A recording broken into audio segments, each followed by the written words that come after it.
Everybody is mad because a girl said that one girl on Twitter said that Michael B. Jordan looks too fucking responsible. Like the Negro knows where his birth certificate is at, and it's true he does look too responsible. But black men are trying to use that as an excuse against black women, and stupid ass black women are like, yeah, she's too wrong. She shouldn't have said that. It's like they fall for every trap that black men set for them. It's like, so what? Fuck Michael B. Jordan. She said he was too responsible. So what? Fuck that black man.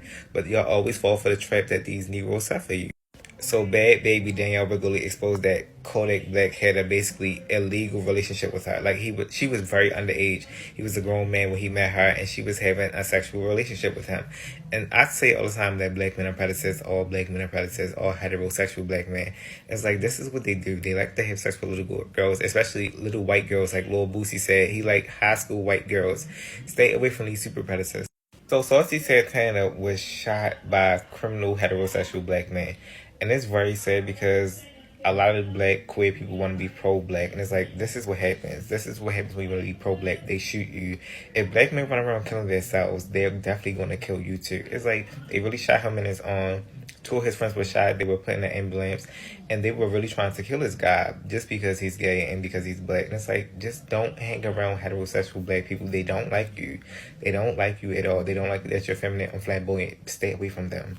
So Jim Crow is being resurrected in Mississippi, and that's what you black bitches get. That's what the fuck you get for being anti-gay, anti-trans, talk about trans people, talk about these anti-trans laws and this Don't Say Gay bill. That's why you motherfuckers are about to be going through Jim Crow. You niggas are going to be using the color bathroom, drinking from the color fountain, sitting in the back of the bus. I don't live in Mississippi. I don't give a fuck. That's what the fuck you get. I hope black men had to take their black ass to the back of the bus. That's what the fuck y'all get. I'm glad y'all bitches are going through that because that's what y'all really get. So black men are the most obese men in America. Out of white men, Asian men, Latino men, black men are the most obese. It's because they get too many food stamps. And they always want to talk about black women, say you are the most obese. Black men are the most obese men out of every race of men. They get too many food stamps because we know black men are on food stamps. They are the most men on food stamps out of all other racial groups. That's all they do is collect food stamps. Most of the black community is in poverty. Black men are in poverty. They own Section 8 houses. Most of them are homeless. When I went to Royal Farms, they were outside begging me for money. Black men were begging me for money. You need to get your kind. Get your kind together, black men. Get together. So Andrew Tate is lying and saying he has lung cancer, and because he wants a bail agreement so bad, I bet you he come out and say that he has terminal cancer and it's terminal. He really wants to go to Dubai jail, and it's like you don't get to choose which jail you go to. You should have stayed in the United States of America, but now you're in Romania prison, and it's like that's what you get. Don't lie and say your cancer is terminal. You're not getting out of jail. You're where you belong. Your half black daddy should have been in jail. Your half blackness is got you put in jail for being stupid with this black men mindset that you have that you try to push on everybody. So Nicki Minaj was leaning in an interview, and I think she's back to doing the pills and potion because that's what the song Pills and Potion was about, her doing crack and lean and all these other drugs. But she looked like she was cracked and high up in this interview, and it was like the girl was leaning so bad, it was just ridiculous. And I'm like, these celebrities and these drugs, it's like, Nicki Minaj, girl, stop.